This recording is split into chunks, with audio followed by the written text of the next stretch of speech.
Hey everyone, and welcome to the channel. So today we get to take a look at the 2024 Jeep Wrangler Rubicon 392. This model is finished off in silver and they have a starting MSRP at just over $91,000. So we have a lot to go over for this performance-oriented Jeep, and we will start off with what this is powered by. So it's just as easy as removing those tabs there and then flipping up that tab to take a look at this 6.4 liter Hemi V8.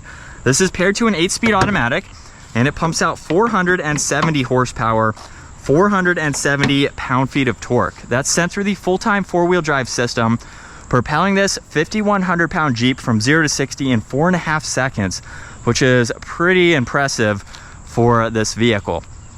Now, the Rubicon also comes with steel bumpers up front. It looks like this one has the end caps removed to give you more visibility of that front tire. There's also a winch, gloss black for the grille, LED headlights, DRLs. Turn signals are also on the aftermarket fender flares for this model. And there is a functional inlet right in the hood. This is Jeep's Hydro Glide.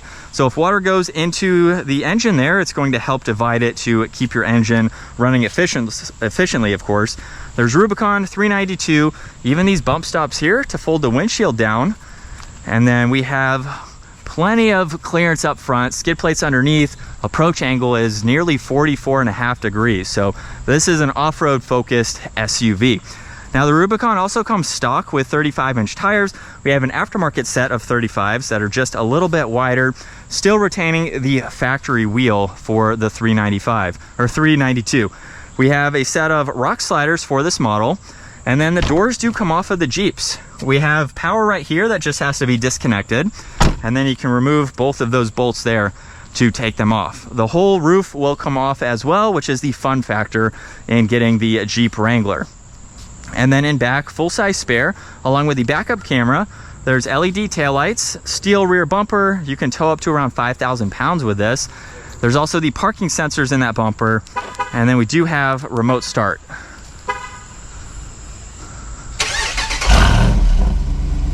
So that is with the performance exhaust on. It is much quieter, of course, when you shut that off.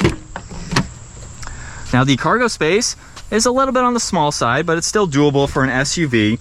You have storage underneath, areas to place all of your bolts when you take everything off. And then you can fold those back seats down as well, just to get a little bit more interior storage. And then as we hop into the back seats, the door panels are pretty simple since you can take them off. So you just get the storage net and release handle. And then we have red leather for this model here. At 5'10", it's pretty spacious too. We have some vents, window adjustments, auxiliaries, and storage. And then you can also fold down the middle where you get storage and the armrest. I have about 5 or 6 inches of headroom too, so it's very spacious. We have the installation here too, and speakers up top. So when you do take the doors off, you can still listen to all of your tunes. Front door panel just has the addition of the side mirror adjustments and lock and unlock. And then we have the power operated seats with the logo there. We also have the leather steering wheel. There's paddle shifters on the back side along with volume and tuning, cruise and distance pacing, and then on the left side you can go through all the info right in the middle, which has a lot that you can look at. So just depending on what you'd like to see, you can pull up all of these vitals, even any messages that may appear as well. You'll notice we have the tach, four-wheel drive selector, and then miles per hour on the right side. There's also the headlight adjustments, cool Jeep logo underneath. There's a speaker up top, a little bit of storage if you had to use it, and then the very large infotainment system where you can get through all of this information. It's pretty easy to use. You even have the forward-facing camera. You can get into your rear-facing camera, of course, and then you have some apps that you can go into as well. You have physical buttons for your power and volume, fan speed, tuning. There's also your heated seats, heated steering wheel. You have a downhill assist control, parking sensors, even the exhaust note button, traction control, and then your parking sensors as well. There's auxiliaries on both sides of all of your window controls, auxiliary switches that are factory. So if you have the winch, for example, you can hook that up and have power to it. This has lockers. There's Off-Road Plus, sway bar disconnect.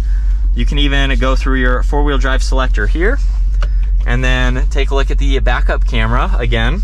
There's drive and the manual setting, so you can shift using the paddles there. There's the manual e-brake. You get cup holders, 2 storage bins, and then storage in the glove box, of course, with a grab handle up top. And then for the hardtop roof, you do have to take the driver side panel off first. Then you can do the passenger side. From there, you can do the whole rear. It's just much easier to do the front 2 panels.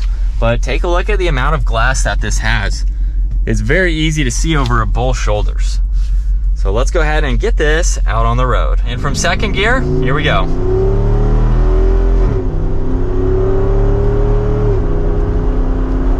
Definitely sounds louder than the speed that I'm going, but it sounds really good nonetheless. So this is what it's like to be behind the wheel for the Rubicon 392. We have the newer screen here, which is much larger.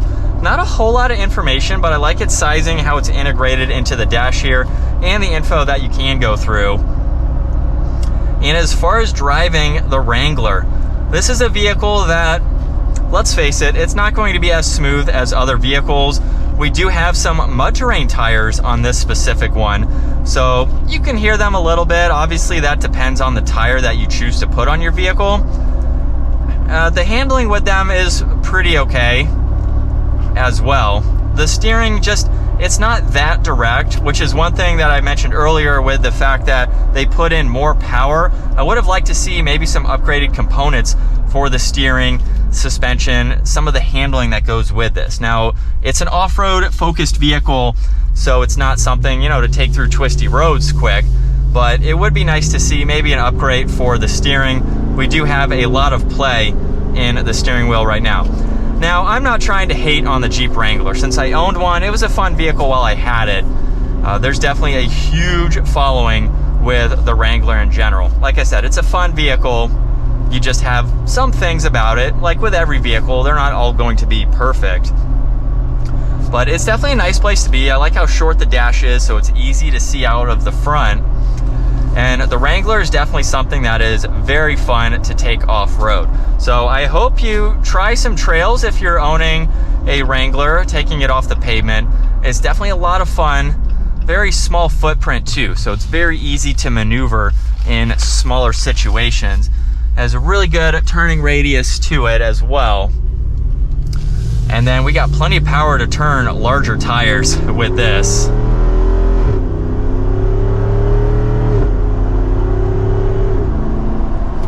But that's going to wrap it up for this Jeep Wrangler Rubicon 392. We've taken some Jeep Wranglers off-road, so check out those videos to see what the Wrangler is like in general for off-road. And a huge shout out to Carolina Auto Direct for providing this for me today. Check out their website. Give this video a huge thumbs up if you enjoyed it, and consider smashing that subscribe button so you don't miss out on our daily uploads. I will see you all in the next video.